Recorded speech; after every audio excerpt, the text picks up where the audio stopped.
Бұл достар біздің соңғы интервьюіміз болуы мүмкін, жалпы кездесуіміздің соңы осы шығар, чтобы... Сен балаңа келмейсің ба не? Мен балама келемін. Балаңа келген кезде мені көрмейсің ба?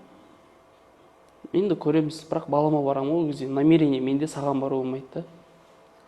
Өзінше болмашы. Қара, мен саған гүлмен бардым, қанша мәрте кешірім сұрап бардым.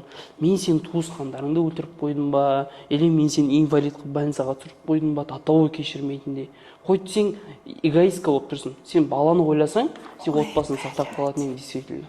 Мен не үшін сені кешірмейтінді сен прекрасно өліп тұрсың. Неғып айтпай тұрсың соны камераға? Не үшін енді? Күлмейсің? Сен даже өзің эгоистка санап тұрсың, эгоистка болып тұрсың, былай айтқанда. Сен баланың болашағында ойлап тұрған жоқсың. Сен ойлайсың ба? Сен мысалы сен ойладың ба? Тыңдашы, мен ойлағасын әрекет жасап, отбасымды сақтап қалу үшін мен еркек болсам да барып кешірім сұрап, басымды иіп барған сәттерім болды, болмады емес. Екі рет келгеніңді айтып тұрсың ба, и то камераға көрсетіп? Жоқ.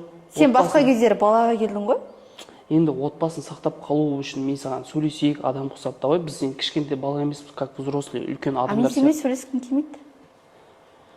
Болды, түсінесің ба, мен көңілім қалып қалған. Сен ойлайсың ба, бала менің мысалы жоқ, баланы тұра тұршы, баланы қозғамай тұра тұр. Екеуміздің отношениеміз туралы ғой әңгімеміз, иә?